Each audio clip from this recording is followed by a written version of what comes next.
Bonjour à tous. L'été qui s'achève n'aura pas entraîné de grands changements de tendance économique.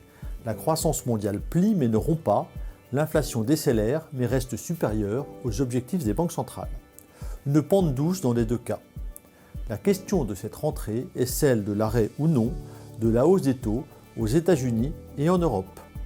En dépit d'un consensus assez prudent, la croissance économique surprend aux États-Unis. Elle fléchit en revanche en Europe et se rapproche de la zone de contraction. En Chine, elle déçoit et demeure en dessous des prévisions. En Amérique, le PIB du deuxième trimestre s'affiche à plus 2,1%, aidé notamment par un investissement des entreprises vigoureux. La consommation des ménages fait preuve de résilience et le marché du travail est toujours très solide. Le secteur immobilier a lui cessé de se détériorer. Seule l'industrie semble souffrir dans un contexte où les canicules de cet été dans le sud du pays ont pu contribuer négativement. L'économie américaine surprend par sa vigueur en dépit d'une politique monétaire restrictive depuis plusieurs trimestres. Elle est certes impactée à la marge et se trouve sur une trajectoire déclinante tout en restant positive. En Europe, c'est également l'industrie qui souffre, s'affichant clairement en territoire restrictif depuis plusieurs mois. Les services tiennent mieux, permettant à la croissance globale de rester proche de zéro.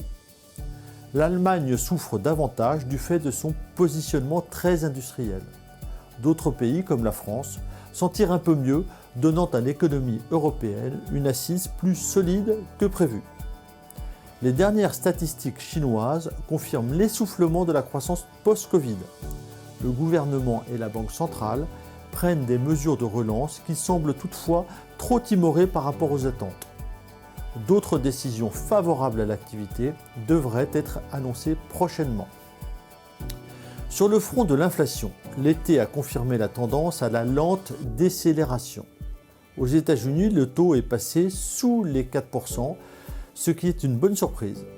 Mais nous savons déjà que le mois d'août va subir un rebond significatif des prix du pétrole et de ses dérivés. La force du marché de l'emploi maintient par ailleurs une tension sur les salaires. La trajectoire inflationniste est donc favorable, mais le combat n'est pas gagné pour autant. Il nécessite une politique monétaire toujours restrictive pendant encore de nombreux mois. La situation est comparable en Europe avec une inflexion des prix réels, mais un niveau d'inflation toujours trop élevé au regard des critères requis. Face à ces tendances économiques, les banques centrales semblent hésitantes. Elles souhaitent conserver une politique restrictive pour continuer de combattre l'inflation, mais beaucoup de leurs membres considèrent que les hausses de taux sont désormais suffisantes, d'où une incertitude sur les décisions à court terme. Elles réagiront en fonction des prochains chiffres d'inflation et de croissance. Nous tablons sur une stabilisation des taux à leur niveau actuel, déjà élevé. Une ou plusieurs hausses supplémentaires seraient mal acceptées par les marchés et pourraient induire plus d'effets négatifs que positifs. Attention à ce que le remède ne provoque pas d'autres maladies aussi graves. On a vu récemment la faillite de certaines banques régionales aux États-Unis, conséquence collatérale des brusques remontées de taux. En Europe, le secteur immobilier est à l'arrêt et souffrirait davantage d'une poursuite de la hausse des taux. Si nous parions sur une stabilisation des taux, nous ne prévoyons en revanche pas de baisse avant mi-2024. La légère remontée des taux en août dans des marchés sans volume a provoqué un repli des secteurs de croissance et des valeurs technologiques. Les petites valeurs ont également souffert en dépit de valorisations très attractives. Toujours un problème de flux. Nos fonds obligataires et flexibles ont bien tenu dans cet environnement incertain.